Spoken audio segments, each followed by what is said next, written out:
78 right now. Next news at 7. Chicago's Morning Answer with Dan and Amy continues next on AM 560. The Answer.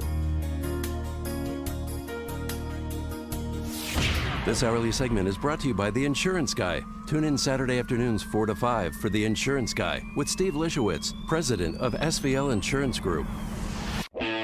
Only the biggest stories. Last night in his keynote speech, day 3 of the Republican National Convention. After accepting the VP nomination. Yeah. That law and order is on the ballot, and what you see being tolerated by big city and not so big city mayors and blue state or swing state Dem socialist governors is not going to be tolerated by a Trump-Pence administration. Last week, Joe Biden didn't say one word about the violence and chaos engulfing cities across this country.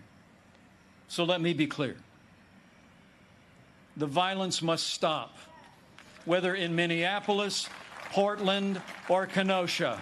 Too many heroes have died defending our freedom to see Americans strike each other down. We will have law and order on the streets of this country for every American of every race and creed and color. And yesterday, President Trump tweeted out that his team had spoken with Governor Evers' team, with Governor Evers himself, actually, who agreed to accept the federal assistance that Trump was scrambling. I will be sending federal law enforcement and the National Guard to Kenosha to restore law and order. We will not stand for looting, arson, violence, and lawlessness on American streets. And Evers agreed. Evers? Potato. Well, and then also, but the protesters, they said last night they're not going to stop, Dan. They're going to keep this up until the police officer is charged and arrested and charged. And the district attorney there said, not so fast. We will only decide whether any Kenosha police officer is going to be charged with a crime, and that can only occur if we believe that that crime can be proven beyond a reasonable doubt. So I hope that the public and expect and want the public to get the best possible decision in that regard.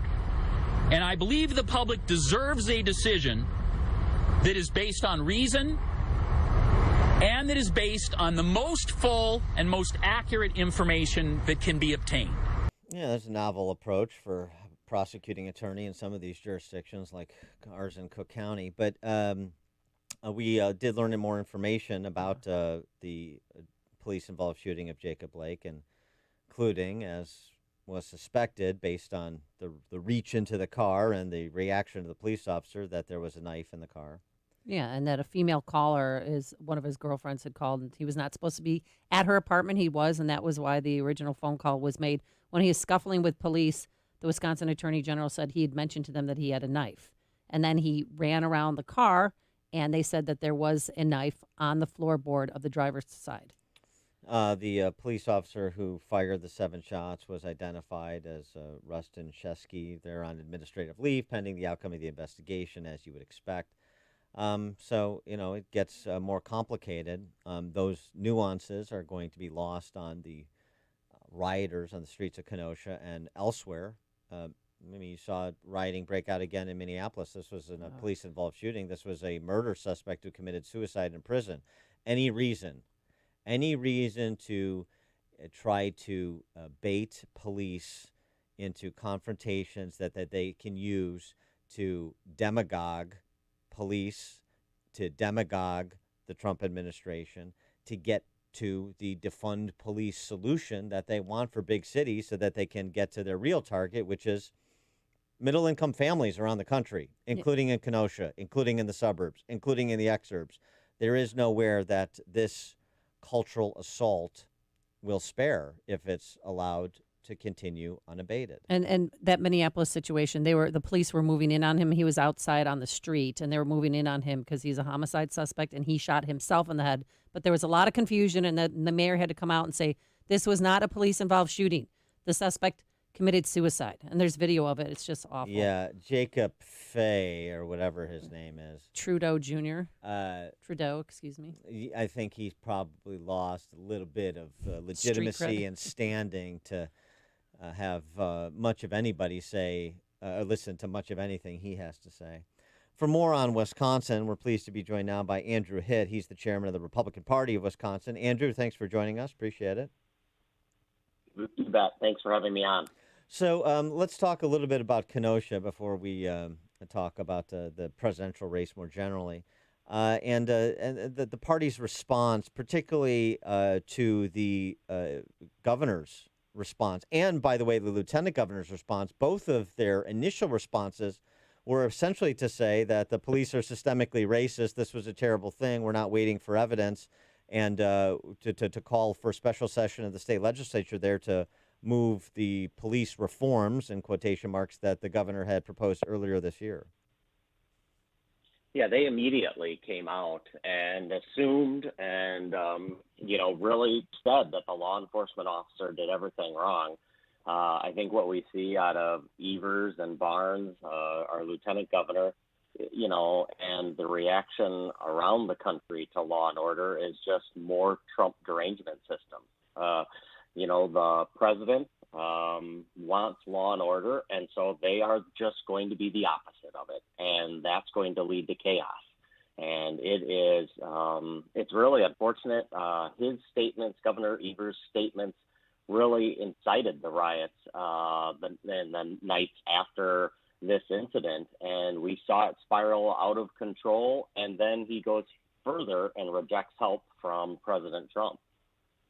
But he is sending more National Guard troops. I mean, because they're going to keep, the exits up from I-94 shut down from 6 o'clock on until and through the weekend. That's right. We're very lucky to have the engagement, really, of Congressman Brian Stile in that area and Senator Ron Johnson working with President Trump to engage on this. Because local law enforcement, obviously didn't have the resources. They didn't have the support of the governor. And quite frankly, it's good that the governor is getting to 500 troops, but it should have been many more than, I believe, the first night he authorized initially 125, and then it went to 250. Yeah, right. We talked to former Milwaukee County Sheriff David Clark, and he was suggesting it should have been more like 1,000 to 1,500, given the size of the group of rioters and the relative size of the number of uniformed officers the Kenosha Police Department had to deploy. But, of course, that didn't happen, and now half the downtown has been gutted, basically, as we understand it. Right. And, I think that if we wouldn't have had the president engage on this, we would have seen last night be worse than the night before. Mm-hmm. But I think it's that overwhelming force that people heard coming that tamed things down last night. So Thankfully, last night was fairly calm. But as you guys talked about, there's going to be a charging decision coming up soon, I would think. And that's going to be another flashpoint in this incident. Now, the Milwaukee Brewers walked off. They didn't play their game last night. The Milwaukee Bucks said they hid in their locker room, said that they're not going to come out. They're not going to play again until there's police reform coming out of the Wisconsin legislature. I don't mean to put you on the spot, but do you have any clue what exactly they want? No, I don't. Do they have any clue what they exactly want? I was surprised they knew about the Wisconsin legislature. That's what I was going to say, is I question whether they understand. But it is nice that they got a phone call or a meeting with our attorney general yesterday, which is they did. shocking. No, to me. Really? Oh, yeah. What? Yes, the attorney general took time out of his day to go and brief the NBA, the Milwaukee Bucks, on the situation and how a charging decision would be made. He hasn't addressed Wisconsinites, but he hasn't addressed the city of Kenosha and the citizens who have been terrorized and terrified over the last few nights. but he had time to go talk to the Milwaukee Bucks. Yeah, good. I know that Brooke Lopez is a noted criminologist, so I look forward to hearing what his prescriptions are for public safety. I mean, this is just insane. But I'll tell you my what, gosh. I thank Adam Silver and the people who sent him here from whatever planet he came from, because he just provided an in-kind contribution to the Trump campaign. The NBA, there was this store owner in Kenosha who was picking up the destruction that had occurred in his store, window shatter and stuff, and one of the girls on the street said to him, this the violent people, this isn't who we are, and he basically said, are you trying to elect Trump? Are you trying to elect Trump? You can tell me this is not who you are, and you're not supporting the violence. I see you with them. And that's the end of the story. I got a family to feed. I don't have time for this nonsense. Now you just destroyed my business. Take a walk. And I got to tell you, I think that the rich guys like the Milwaukee Bucks and other teams too, the Lakers and the Clippers and stuff, trying to get in on the action here, that is only going to drive more reasonable, regular people in places like Kenosha and Wisconsin and the rest of the country, and frankly the rest of the Rust Belt, to Trump, it would seem to me. Yes, I completely agree. I mean, I think we're already seeing in Wisconsin how this issue is moving more voters to us. I think the silent majority is no longer going to be silent. If this can happen in Kenosha, it can happen anywhere in America. And if it can happen in Kenosha, it can happen anywhere in Wisconsin. And, our voters, our citizens here in Wisconsin, I mean, one thing that's overarching, everybody wants to be safe, including our fellow citizens in the cities, in Milwaukee. They don't want to see the police defunded. They don't want to see their streets fall into further chaos. And when you have only one person standing up, like the president, and saying, we're going to make sure to keep people safe, I think that is a huge electoral advantage that we have in this upcoming election. Talk to us a little bit of nuts and bolts in Wisconsin, since it's perceived to be such a swing state. I think properly perceived to be such a swing state. What is the Wisconsin Republican Party doing, particularly since there's already been fights between Republicans there and Evers with elections? What are you all doing with respect to mail-in balloting, with respect to ground game, with respect to ballot security? Give us a vision for the next 70 days up there. Yeah, well, on the election front and in terms of the laws, in our April 7th election, the Dems, left-leaning groups brought 7 lawsuits trying to change everything from proof of residency to signature requirements to whether we could vote in person to photo ID. We won all of those lawsuits. We filed 2 lawsuits in the state Supreme Court ourselves to preserve our election laws, and we won all of those as well. So we're very focused on making sure that the laws that are on the books stay on the books are in place, and we don't have changes before this election. In fact, in April, we took a case all the way to the United States Supreme Court and won that case too. So it was an active time period for us, for sure. With regard to absentee ballots, Wisconsin has a long history of absentee ballots and the ability to vote that way. We will continue that. We are absolutely opposed to universal mail balloting, where ballots are sent to people regardless of whether they're expecting them. We can't have that. We don't have the system set up for that. We wouldn't have a system set up for that in the next couple of years. We certainly can't do that now, and we would certainly be very concerned about ballot security and election integrity.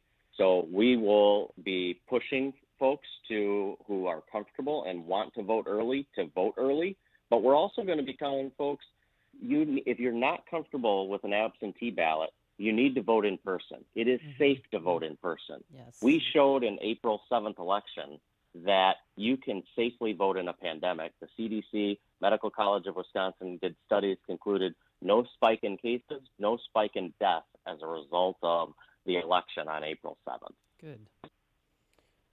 Okay, he is Andrew Hitt. He's the chairman of the Republican Party of Wisconsin. Andrew, thanks so much for joining us. Appreciate it.